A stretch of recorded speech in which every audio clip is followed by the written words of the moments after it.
หนูได้รับคำหนึ่งมาว่าหนูไม่มีแพชชั่นใช่เขาว่าไม่มีแพชชั่นถ้าทำไม่ดีก็แบบไม่ต้องอยู่ดีกว่าพอเราเหนื่อยกายแล้วมันก็เหนื่อยใจด้วยมันก็แบบแอบเหนื่อยถ้าคุณอยากทำตรงเนี้ยมันต้องทำให้ได้เพิ่งรู้ว่าเราก็ทำแบบนี้ได้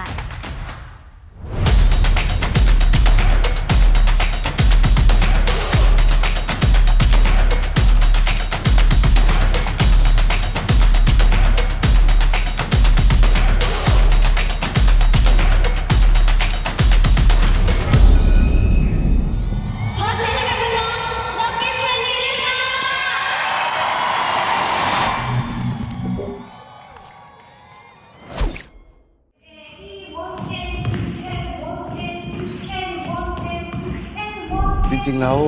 ค่ายย่อยเราก็มีใช่ไหมที่จะทำเกิร์ลกรุ๊ปอะไรเงี้ยอยากจะให้มีวงที่มันมีความแตกต่างก็เลยเริ่มมองสิ่งนี้ขึ้นมาแล้วพอคุยกับทุกคนแล้วรู้สึกว่าโอเคเราน่าจะทำได้นะลองดูเผื่อได้เป็นช้อยส์อีกกรุ๊ปหนึ่งแล้วก็เวลาเรามองหาเด็กๆหาน้องๆเนี่ยเราคิดว่าเอ้ยเราเจอของดีว่ะเราได้ของดีอะไรเงี้ยก็เลยอยากจะลองทำดู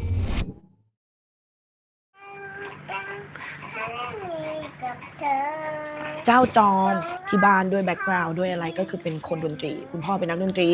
พี่ชายเรียนดนตรีโดยตรงซึ่งทำให้เจ้าจอมเนี่ยเป็นคนที่มีพื้นฐานเยอะที่สุดเลยก็ว่าได้จุดเด่นของเขาเลยคือ riff and run คือเขาจะมีลูกเอื้อนแอดลิบที่ละเอียดแล้วก็มีเสียงที่มีเสน่ห์มาก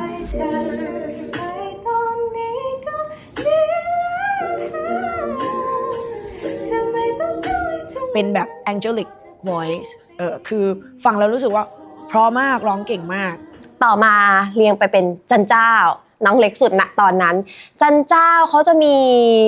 ลุคที่แรงรู้สึกว่าหุยเด็กคนนี้จะแรงป่ะนะอะไรอย่างเงี้ยแต่จริงๆแล้วเขามีคาแรคเตอร์ชัดเจนเขามีคาแรคเตอร์ที่ดูเท่ดูเปรี้ยวจันเจ้าเป็นคนที่มี energy เยอะมากๆแต่ว่าทุกครั้งที่เราสอนจันเจ้าเนี่ยก็คือสนุก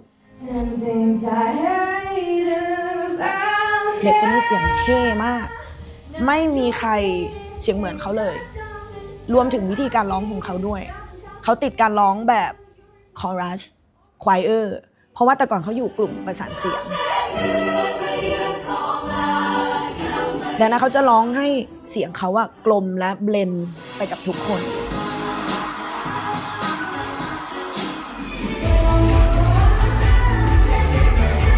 ลียาเป็นคนที่ไม่เคยร้องเพลงเลยจนกระทั่งมาออดิชั่น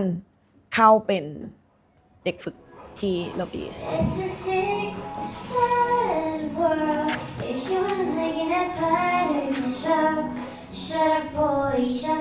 ลียาบอกตาลว่านั่นเป็นครั้งแรกในชีวิตที่เขาร้องเพลงให้คนอื่นฟังเขาไม่เคยร้องเพลงให้ใครฟังเลยเขาไม่มั่นใจในเสียงร้องของเขาเลย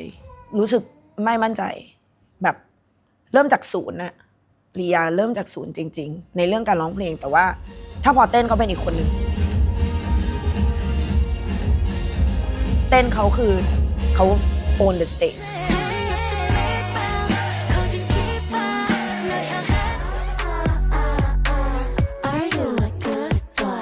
ซีนตอนนั้นซีนแบบตามหลังเพื่อนเยอะใช้คำว่าตามหลังเพื่อนเยอะ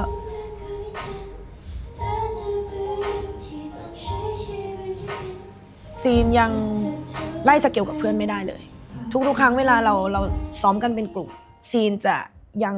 เหมือนจูนกับโน้ตยังไม่ติด first impression คือเขามาแบบนิ่งๆแล้วเขามีความงงเรื่องการเต้นใช่ไหมว่าอันนี้คืออะไรไงเพราะว่าเขาน่าจะไม่มีพื้นฐานด้านการเต้นเลยเวลาโชว์เคสเป็นกลุ่มซีนเป็นคนที่วอลลี่น้อยที่สุดเวลาออกไปโชว์เคสคือลืมทุกอย่างไม่ได้ว่าลืมแล้วไม่เอาอะไรไปโชว์นะแต่ลืมความกังวลแล้วก็เล่าเรื่องสนุกเขาก็คิดว่าตัวเองเป็นเด็กคนหนึ่งอ่ะเขาก็เอนจอยกับทุกอย่างทีนี้ก็ถึงเวลาที่เราจะบินลัดฟ้าไปเกาหลีกันแล้วทำไมต้องพาไปที่เกาหลีเพราะว่าอุตสาหกรรมการเต้นของที่เกาหลีค่อนข้างจะจริงจังมากๆก็เลยอยากพาเด็กๆเนี่ยไปเปิดประสบการณ์มุมมองการเต้นข้างนอกดูบ้าง อาจจะได้เห็นว่าเฮ้ยสังคมการเต้นของประเทศเขาเนี่ยมันเป็นแบบไหนบ้าง พอถึงสนามบินจริงๆตอนนั้นก็ยังไม่รู้สึกอะไรยังรู้สึกว่าเหมือนไปเที่ยวเลยเรากำลังจะไปกันที่แม่น้ำฮั่นนี่นะคะคนสวยอันนี้สวยกว่าคนม้วนโลอยู่นี่มีคนหนึ่งมันดำเลยค่ะเขาหลับแล้วยากที่จะตื่น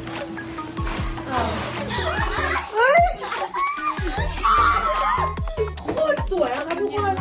กระจกถ่ายรูป นี่เดี๋ยวเราจะถ่ายรูปแบบนี้สิ่งที่เราตามหา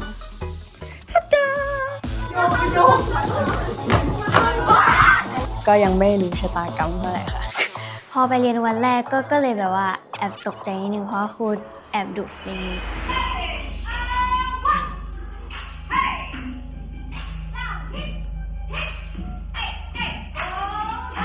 เขาก็จะสอนพวก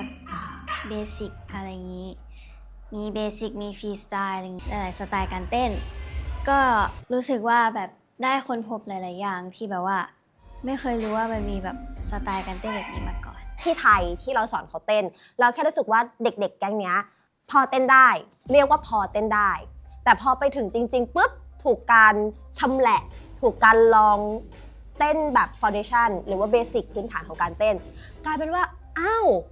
พื้นฐานการเต้นคือแทบจะไม่มีเลยน้อยมากๆแสดงว่าทุกคนอะไม่ได้เต้นเป็นแต่ว่าเต้นได้ จริงๆก็ไม่ได้ท้อนะคะแบบว่าส่วนใหญ่ก็จะอาจจะเหนื่อยมากกว่าแบบก็แล้วแต่แบบช่วงแบบถ้าแบบช่วงนั้นแบบมีทะเลาะกันหรือแบบมีปัญหากันมันก็จะแบบพอเราเหนื่อยกายแล้วมันก็เหนื่อยใจด้วยมันก็แบบแอบเหนื่อยแบบเพลียอะไรอย่างนี้มากกว่า หนูได้รับคำหนึ่งมาว่าหนูไม่มีแพชชั่นใช่เขาว่าไม่มีแพชชั่นครูคนหนึ่งที่เกาหลีเขาเคยพูดตั้งแต่วันที่พวกหนูไปวันแรกว่าเนี่ยพวกยูดูไม่มีแพชชั่นในการทำอะไรอย่างนี้เลยนะจนผ่านมาประมาณ20 วันจนจะกลับไทยแล้วเรียนกับครูคนใหม่พูดเหมือนกันว่าทำไมยูดูไม่มีแพชชั่นหนูแบบร้องไห้หนักมากเรื่องนี้ผ่านมา20 วันที่เราพยายามเนี่ยแบบทำไมเรายังดูไม่มีแพชชั่นเหมือนเดิมหรอเขาทำเต็มที่แล้วอะทำไมเขายังโดนคำนี้อยู่อะไรอย่างเงี้ยสงสารเด็กสงสารนะที่แบบโดนว่าอย่างนั้นแต่ถ้าคุณอยากทำตรงเนี้ยมันต้องทำให้ได้รู้สึกโตขึ้นเยอะมากตอนที่ไปที่นั่นทุกอย่างต้องขึ้นอยู่กับความรับผิดชอบไม่ว่าจะป่วยจะปวดท้องโดนฉีกขาแต่ว่าเช้าวันต่อไปก็มีหน้าที่ต้องไปทำตามตารางวันต่อไปพร้อมนะ1 2 3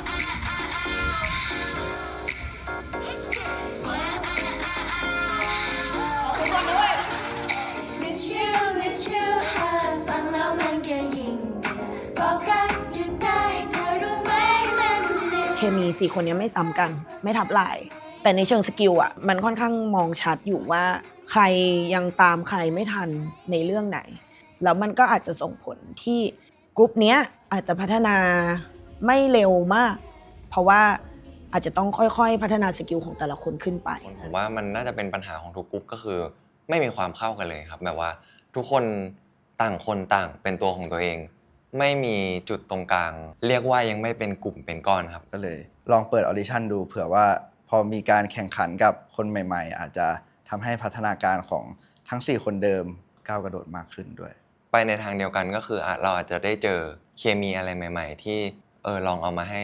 พี่ๆผู้ใหญ่เห็นในค่ายด้วยครับว่าถ้าสมมติไม่เป็น4คนนี้ล่ะเราจะเป็นยังไงแน่นอนเราก็เปิดออดิชั่นเด็กๆก็ส่งเข้ามาเยอะมากนะครับเป็นหลักพันน่ะกรองมาเรื่อยๆจนเหลือเนี่ยตอนแรกเหลือกี่คนไม่รู้สรุปตอนท้ายเราก็เลือกมาอยู่3คนที่เข้ามาเพิ่มครับ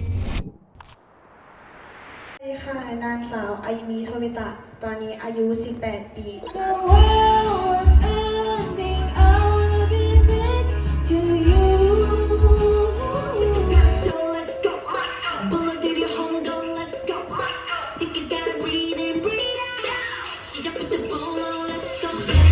เขาเป็นคนเต้นแล้วค่อนข้างมีเสน่ห์ในเรื่องของการเต้นเขาดูว่าเขาเต้นแบบไหนแล้วเขาจะเต้นออกมาแล้วคนชอบแล้วคาแรคเตอร์เขาเป็นยังไงเขารู้ตัวเขาเป็นคนมีความเท่ๆในตัวฉันเป็นคนคูลคนหนึ่งนะอะไรประมาณนี้ค่ะก็เลยมองว่าเรื่องการเต้นของเขาไม่น่าห่วงแต่เขาต้องมีคาแรคเตอร์ที่ชัดอีกกว่านี้สวัสดีค่ะหนูชื่อเด็กหญิงวชิรา ดึงประเสริฐชื่อเล่นโตเกียวอายุ15 ปี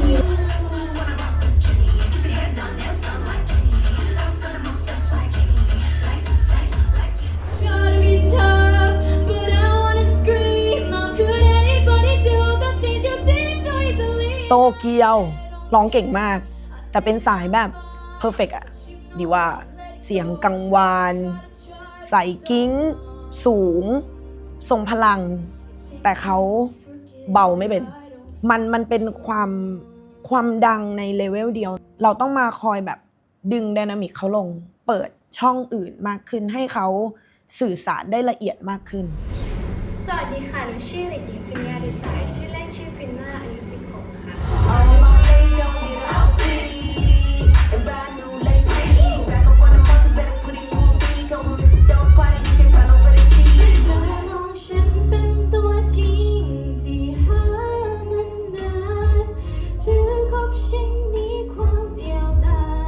ฟินน่ารักมากคือเป็นเด็กตัวแข็ง งงไหมคือเขาจะแบบเหมือนรับคำสั่งอะโอเคฟินน่าเป็นคนที่เข้าใจง่ายแล้วก็ยังเด็กมากๆถ้าเทียบกับทุกคนการมาฝึกเบสิกคือจริงเสียงเขาน่ารักร้องไม่เพี้ยนด้วย แต่ร้องแล้วเหมือนจะขาดใจซะมากกว่าอันนี้ก็จะเป็นปัญหาโดยเฉพาะเลยของฟินน่าก็เลยต้องมาฝึกเบสิกกันเราเห็นตอนแรกเลยที่3คนเข้ามาเพิ่มเด็ก4คนมีอยู่2ทางก็คือตอบรับหรือกดดันตัวเองแล้วแข่งเราเลยมองว่าพอ3คนนี้3สีนี้เพิ่มเข้ามามันเลยกลายเป็น7คนที่พัฒนาไปด้วยกันจริงๆมันส่งผลดีต่อเด็กทุกคนเขามองเห็นคนอื่นแต่ในขณะเดียวกันมันทำให้เขามองตัวเองชัดขึ้นว่าเขามีอะไรว่าเขาขาดอะไร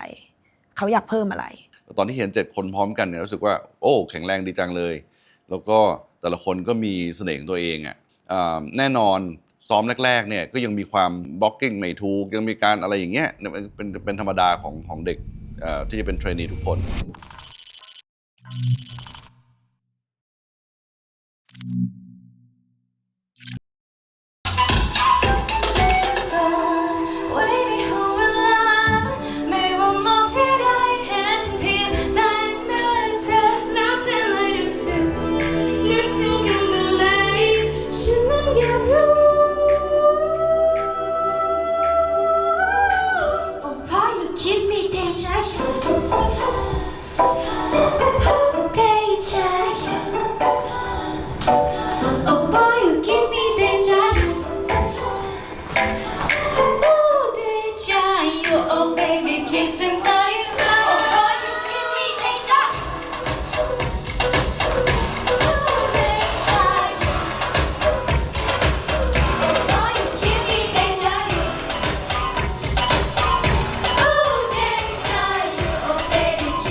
ฟินน่าเห็นว่ามีอินเนอร์เพิ่มขึ้นเหมือนกันในเพลงนี้ค่ะใช่แต่ว่าอาจจะต้องมีความมั่นใจขึ้นอีกนิดนึงบางพาร์ทที่บางคนอาจจะแบบทิ้งคนดูนิดหน่อยเพราะมันไม่ใช่พาร์ทที่เราอยู่ตรงกลางหรือไม่ใช่พาร์ทที่เราอยู่หน้าอะไรเงี้ยหรือว่ามันมีคนรอดูเราอยู่ตลอดถึงแม้เราจะไม่ได้อยู่ตรงกลางก็ตามอะไรเงี้ยค่ะอยากให้อยู่กับเพลงอยู่กับสิ่งที่เราอยากจะสื่อความหมายนี้โตเกียวช่วงเวอร์สช่องเนี้ยร้องดีนะแสดงว่าหนูทำถูกต้องแล้วกับการใช้ซัพพอร์ตทุกอย่างดังนั้นทุกคนถ้าทำถูกต้องร่างกายพร้อมต่อให้เต้นเหนื่อยยังไงมันก็จะมีเสียงร้องนะ I can't take it back, look where I'm at. We was OG like DOC, remember that. My TOC was quite OD, I see my facts. Now POV of you and me, similar Iraq. I don't hate you, but I hate to critique, overrate you. These beats of the dog hearts display sound, replace you. Take time to erase you. Love don't hit no more, no, I don't feel no more. But yet respect ain't quite sincere no more. Oh, it's so sad to think about the good times. You and I. ก็หนูจำได้ว่าเพลง Bad Blood เป็นแบบเพลงที่ตอนนั้นหนูแบบทำ performance ยังไงดีแต่ว่าในเมื่อโจทย์มาว่ามันต้องคิด performance ก็เลยแบบคิดแล้วพอพี่พิมพ์มาชมว่าแบบชอบโทนแรปมากก็รู้สึกว่าแบบแบบดีใจเพราะว่าที่นอกจากจะร้องแล้วก็รู้สึกว่าตัวเองก็น่าจะถนัดแรปด้วยชอบโทนแรปมากรู้สึกว่า stand out มากเลยค่ะเรื่องนี้แข็งแรงมากในเรื่องการร้องการแรปเนี่ยพี่มารู้สึกว่าพี่มาไม่ติดอะไรเลยแต่ว่าอาจจะเห็นความกังวลความสดใหม่ในการโชว์เป็นสิ่งที่สำคัญแล้วก็ถ้าเกิดว่าน้องเอาไปพัฒนาต่อน่าจะดีมากๆเลยค่ะ more. Bad bitches get down on the floor. Lights out, killing it some more. Bad bitches get down on the floor. Lights out, killing it some more. Bad bitches get down on the floor. Lights out, killing it some more. Bad bitches get down on the floor. 1, 2, 3, bitches. Hey, let's go.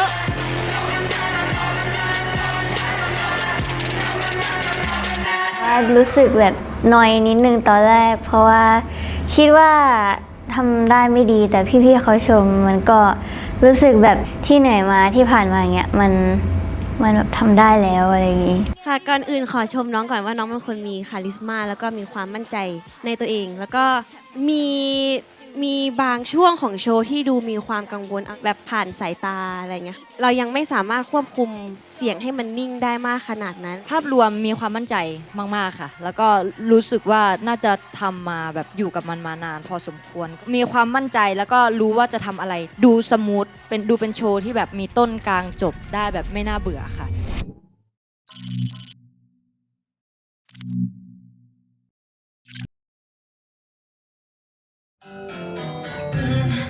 When I'm going home tonight, alright. You can wake it up and party up and down, round and round at this spot. I'm chilling, bitching, I'm charging in with shadow wind. Up and down, round and round, everybody hit the spot. สปอตเป็นครั้งแรกที่หนูได้ทำงานร่วมกับคิวมิแล้วก็เป็นแรกๆเลยที่เหมือนสมาชิกใหม่เพิ่งเข้ามาแล้วก็เป็นครั้งแรกที่หนูขึ้นไปนอนอยู่บนโต๊ะ เป็นโชว์เคสที่สนุกมากค่ะแบบทำร่วมกันแล้วสนุกมากไม่กดดันเท่าไหร่รู้สึกวันจริงก็ไม่เครียด จันเจ้าก็ร้องเพลงเพราะด้วยร้องเพลงดีด้วยก็เลยทำให้โชว์ออกมาภูมิใจ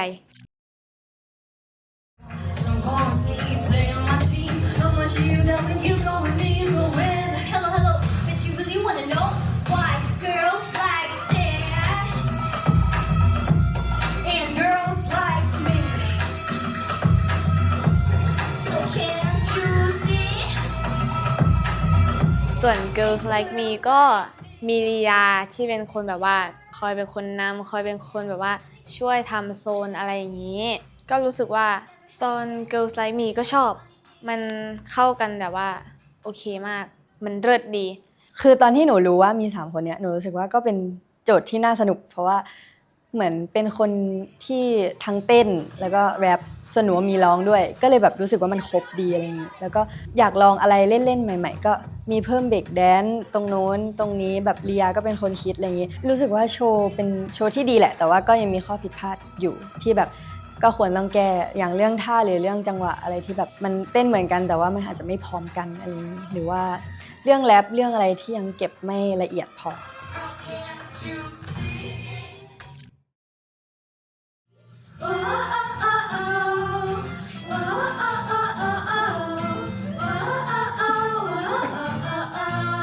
Hey, what? Anyone, please?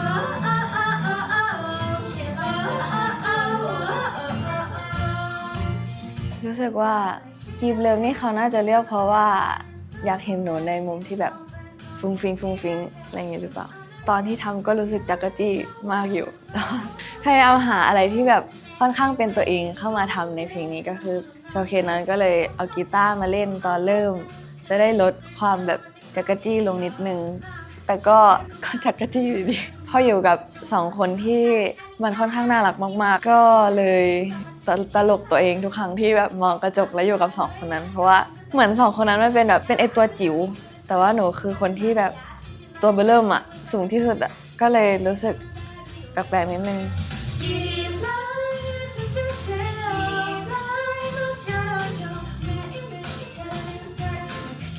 ที่หนูชอบที่สุดน่าจะเป็น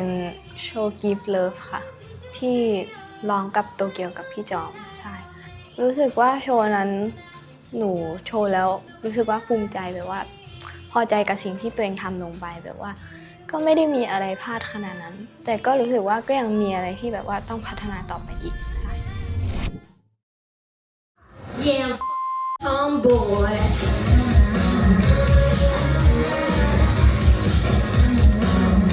Yeah be the tomboy คิดว่าทอมบอยอาจจะอยากดูแบบว่าแนวใหม่ๆบ้างเพราะว่าก็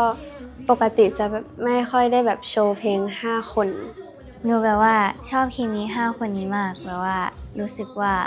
มันเท่ดีแล้วก็ต่างจากหลายๆคาแรคเตอร์ที่เคยเห็นมา ก็เลยรู้สึกภูมิใจกับโชว์นี้ที่สุด This is my attitude Yeah I'll be the tomboy Said you get it Yeah I know this song right You know what I mean tomboy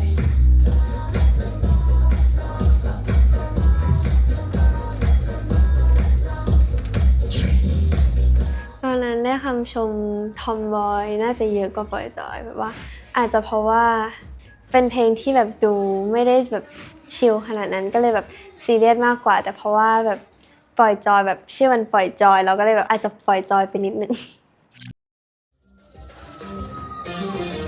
แค่เธอมีเรื่องในใจมีอะไรที่อยากเล่าให้เธอฟังไหม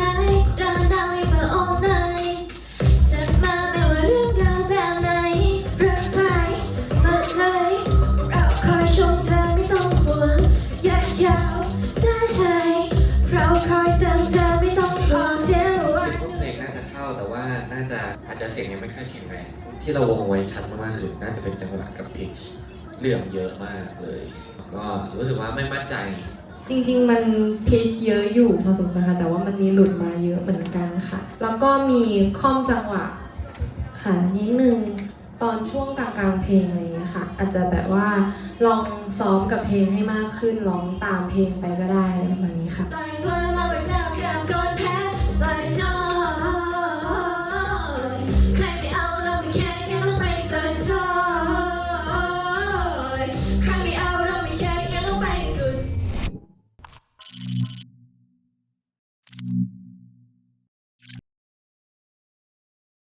She took the world on my shoulders if it was ever hard to move She turned the rain to a rainbow when it was living in the blue เพลงนี้ก็เป็นเพลงที่หนูกลับมาร้องหลังจากที่หนูแบบพังหายไปแรปมา ก็รู้สึกว่าแอบเครียดนิดนึง แต่ว่าพอได้โจทย์เพลงมาก็แอบตกใจ พอได้ไปแบบเรียนกับครูตาอะไรอย่างงี้ก็รู้สึกว่าเฮ้ยก็ไม่ได้ยากขนาดนั้นอะไรอย่างงี้รู้สึกภูมิใจในเพลงนี้อยู่ค่ะว่าทำออกมาโอเคอยู่แบบเพิ่งรู้ว่าเราก็ทำแบบนี้ได้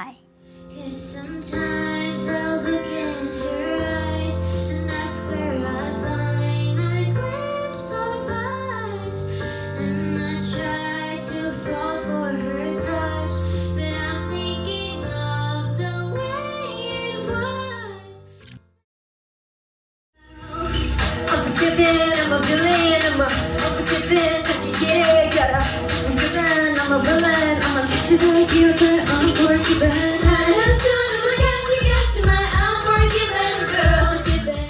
บรรยากาศการซ้อมของพวกหนูแบบจะไม่ใช่แข่งขันกัน ทุกคนแบบว่าช่วยกันมากกว่าเลยไม่ได้กดดันในแง่ว่าเราจะต้องทำให้ดีกว่าเพราะเราอายุเยอะกว่า แต่เป็นฟีลแบบว่าเป็นที่พึ่งให้น้องได้ก็ดี ตอนแรกเลยค่ะไม่ได้ expect ว่าคะแนนตัวเองจะสูงขนาดไหนค่ะแต่ตอนที่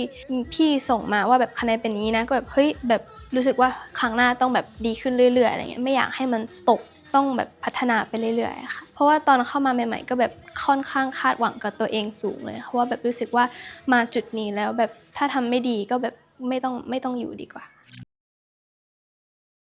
Yeah, we'll see it already. It's all over watching mommy heartbeat. Man, I'm in your big just mama.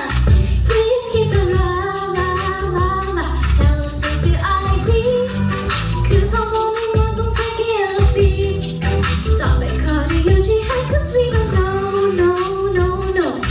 Come on, we don't know anything. โชว์เคสนั้นเหมือนจะไม่ได้มีเวลาเยอะเท่าไหร่ แต่ว่าเพลงที่ได้มาเป็นเพลงที่หนูแบบเคยฟังอยู่แล้วแล้วก็หนูก็ชอบแบบเพลงเกาหลีอยู่แล้วอย่างนี้แต่พอมันเป็นเนื้อภาษาเกาหลีค่ะก็จำยากอะไรอย่างนี้ก็แบบมีเรื่องสำเนียงอะไรงั้นอีกด้วยก็ต้องแบบว่าซ้อมเยอะอยู่ค่ะแบบว่าก็เป็นโชว์ที่หนูไม่ได้มั่นใจขนาดนั้น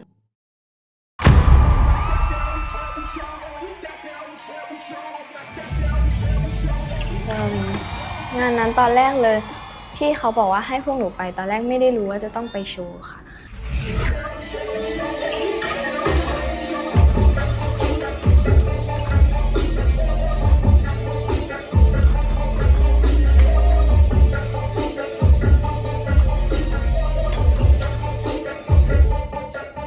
แล้วหนูชอบ2เพลงนี้อยู่แล้วไงแล้วแบบยิ่งเอามารีมิกซ์อีกก็แบบถูกจริตเลยทีนี้เวลาซ้อมก็เลยชอบมากส่วนตัวชอบทุกอย่างระหว่างทางก่อนจะถึงงานบอลก็เหนื่อยอยู่แต่ก็ชอบ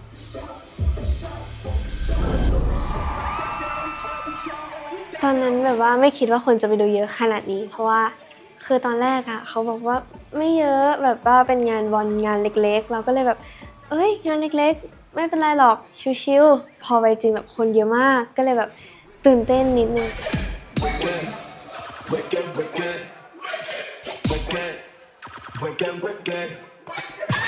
เพราะมันเป็นแค่เต้นเนาะมันเป็น performance เต้นอย่างเดียวเลยเพราะฉะนั้นพอใครที่ถนัดเต้นก็ค่อนข้างจะได้เปรียบคนที่ถนัดเต้น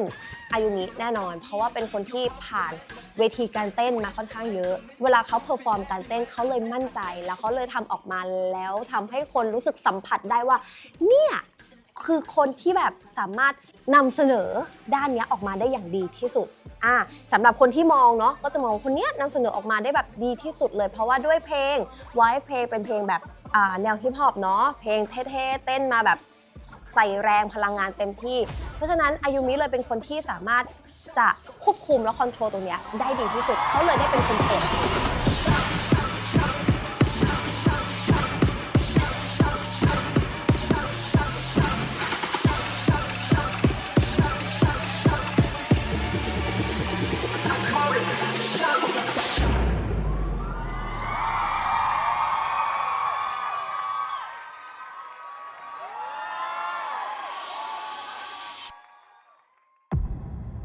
พี่เตไม่อยากพูดมากหนูจำได้ว่าพี่เตไม่อยากพูดมากแล้วพวกหนูก็เข้ามานั่งกันท่องอย่างนี้ค่ะแล้วก็นั่งเป็นวงกลมคือตอนแรกเขาไม่ได้บอกว่าจะพูดเรื่องอะไรแต่พวกหนูก็พอจะเดาๆออกแหละว่าจะพูดเรื่องอะไรหนูก็นั่งจับมือโตเกียวแล้วก็นั่งล้อมวงกันพี่เตก็พูดว่าเนี่ยจะมีประกาศคนที่จะได้ขึ้น Impact แล้วก็คนที่ได้ขึ้น Impact ก็คือคนที่ได้เดบิวต์ก็ตื่นเต้นมากตอนนั้นในใจหนูตื่นเต้นมากว่าจะมีเราไหมวินาทีนั้นที่ช็อกแล้วไม่ร้องไห้น่าจะเป็นเพราะแบบซีนด้วยอยู่กับซีนมาตั้งแต่วันแรกเลยแล้วก็ค่อนข้างที่จะผูกพันดีกว่าผ่านอะไรมาด้วยกันเยอะทั้งช่วงแบบไปเกาหลีก็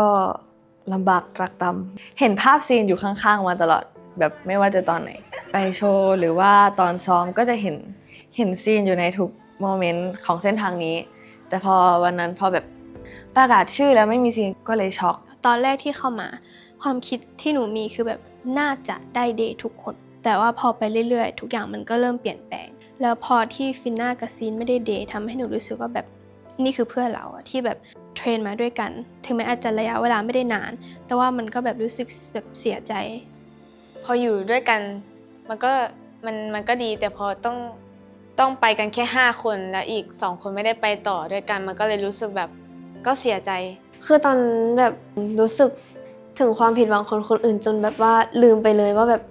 เราต้องรู้สึกผิดหวังหรือเปล่าพี่จอมก็พูดมาตลอดอะไรอย่างนี้ว่าแบบแบบก็อยากให้ไปด้วยก็แบบพยายามที่สุดแล้วแต่ว่าถ้าแบบไม่ได้ก็ไม่เป็นไรเอาจริงตอนแรกวันที่เพิ่งรู้เลยก็หนูท้อมากหนูแบบว่าไม่อยากทำต่อแล้วอย่างนั้นรู้สึกหมดกำลังใจสุดๆอย่างเงี้ยไม่รู้ว่าจะแบบเอายังไงต่อแบบต่อไปจะเป็นยังไงต่อแต่ว่าพอผ่านไปพอทำใจได้แล้วก็มันก็ดีขึ้นค่ะรู้สึกว่ายังไงก็ยังไม่ได้แบบว่าอยากจะหยุดทำก็ยังไงก็อยากจะเป็นให้ได้ค่ะถึงอาจจะไม่ใช่ตอนนี้แต่ว่าก็จะฝึกต่อไปจนกว่าจะได้ดีอย่างนั้น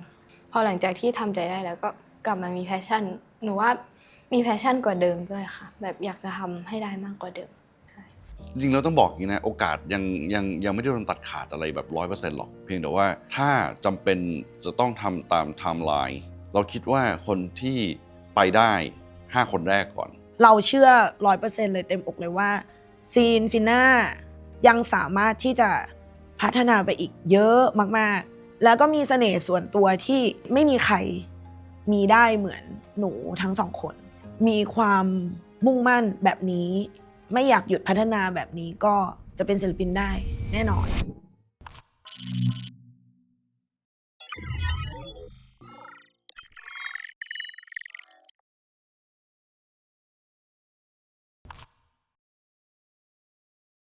Impact ก็เป็นอีกหนึ่งความฝันของหนูเพราะว่าปกติก็มาดูคอนเสิร์ตที่นี่แล้วก็ไม่คิดว่าจะได้ขึ้นอะไรอย่างนี้แต่ว่าแบบพอได้ขึ้นแล้วได้ขึ้นกับพี่พิกซี่ด้วยก็ตื่นเต้นมากแล้วก็รู้สึกว่ากดดันแต่ว่าก็ฝึกซ้อมมากันเยอะค่ะทั้งทีมเลยซ้อมกันค่อนข้างเยอะการซ้อมคอนเฟกซี่เป็นยังไงบ้างคือวันแรกที่ซ้อมอ่ะเราไปใช่เราไปรับท่ากับพี่โอมใช่กับพี่ชื่อโอมเราได้รับท่าเบรกแดนซ์กับท่อนฮุกนะคะใช่แล้ววัน ก็วันที่สองเราก็ซ้อมกับพี่แดนเซอร์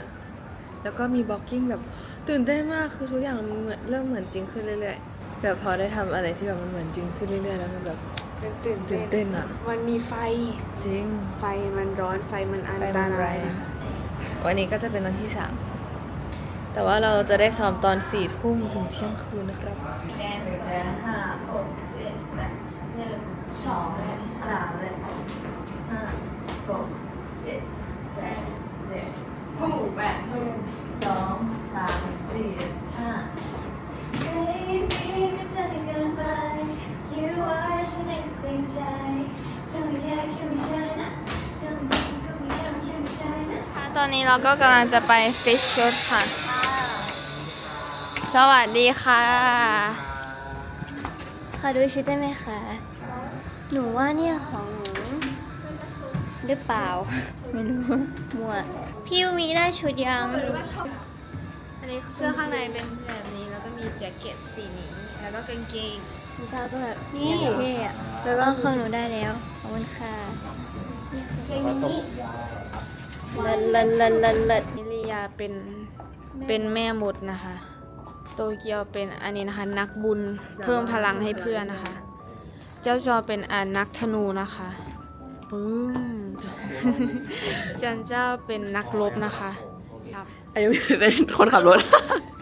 เป็นไบเกอร์ คนขับรถส่งนักรบนะคะเดี๋ยวเฟี้ยวนะคะเราชอบมากเลย5 ดีกว่า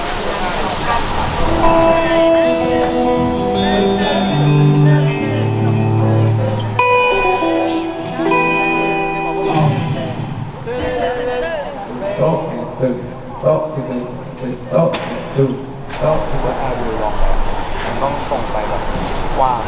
มันจะส่งแค่นี้ไม่ได้มันจะมองแค่2 ดูมันไม่ได้มันทำต้องยืนมั่นแข็งแรงแล้วก็ energy ต้องพุ่งไปกว้างทุกอันที่เต้นมองขวาซ้ายได้มันเป็นโค้ดเพราะงั้นหนูส่งได้หมดมันจะไม่ใช่ตาแข็งอย่างนี้เดียว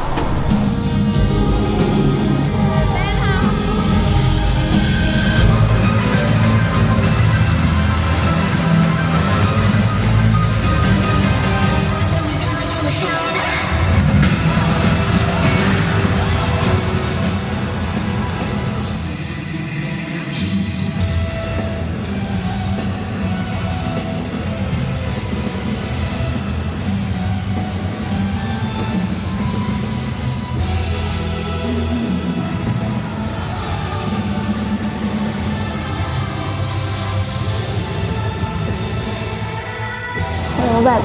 ตอนซ้อมแบบเครียดมากๆเพราะว่ากลัวแบบบล็อกกิ้งผิดกลัวพวกอินเอียร์หลุดอะไรอย่างนี้แต่ว่าพอขึ้นไปในวันจริงก็คือวันนี้ก็รู้สึกแบบหายห่วงทุกอย่างเลย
Baby ฉันไม่ได้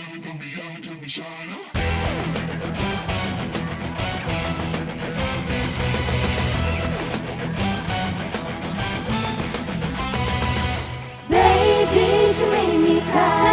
Sorry ก็ไม่ได้มีใจเธอไม่แย่แค่ไม่ใช่นะเธอไม่แย่มันก็ไม่แย่มันแค่ไม่ใช่นะ Baby ก็เธอได้เกินไปเธอไม่แย่แค่ไม่ใช่นะเธอไม่แย่มันก็ไม่แย่มันแค่ไม่ใช่นะ Baby ฉันไม่ได้มีใคร Sorry แค่ไม่ได้มีใจเธอไม่แย่แค่ไม่ใช่นะเธอไม่แย่มันก็ไม่แย่มันแค่ไม่ใช่นะ Baby ก็เธอได้เกินไปยื้อไว้ฉันยังไม่เกรงใจเธอไม่แย่แค่ไม่ใช่นะเธอไม่แย่มันก็ไม่แย่มันแค่ไม่ใช่นะ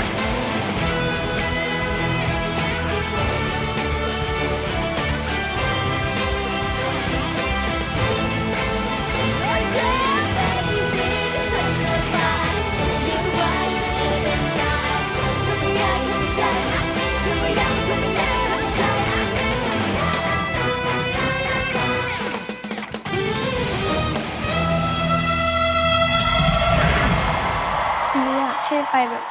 มีเวิลด์ทัวร์ค่ะแล้วก็แบบอยากให้แบบโคเชล่าเหมือนกัน รู้สึกว่าแบบอยากให้วงเราแบบ global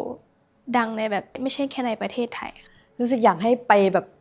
โกอินเตอร์ได้เลยอะไรอย่างงี้แต่ว่าก็หวังว่าจะเป็นอย่างนั้น ก็ไม่แน่ใจว่าจะไปได้ไหมแต่ก็จะพยายามอย่างเต็มที่ในการฝึกซ้อมฝึกฝนแล้วก็พัฒนาทั้ง5 คนค่ะ ก็อยากให้ทุกคนรู้จักพวกเรา แล้วก็อยากให้ทุกคนแบบได้เห็นความสามารถของแต่ละคนว่าแบบแต่ละคนมีความสามารถอะไรบ้าง อยากให้ทุกคนฟังเพลงเราทุกวันอะไรอย่างนี้ อยากให้ทุกคนไปด้วยกันได้แบบไกลๆ อยากเห็นวงได้ไปแบบทัวร์คอนเสิร์ตรอบโลก อยากเห็นวงได้ขึ้นบิลบอร์ดเห็นอะไรที่มันเวอร์เห็นอะไรที่แบบไม่เคยเห็นคนไทยได้ทำ อยากไประดับโลกเหมือนกันแต่ว่าโคเชล่าก็อาจจะเป็นหนึ่งในความฝันอย่างนี้แบบว่าเห็นศิลปินที่เราชื่นชอบไปอยู่บนนั้นก็หวังว่าวันหนึ่งเราก็จะได้ไปอยู่ตรงนั้นเหมือนกัน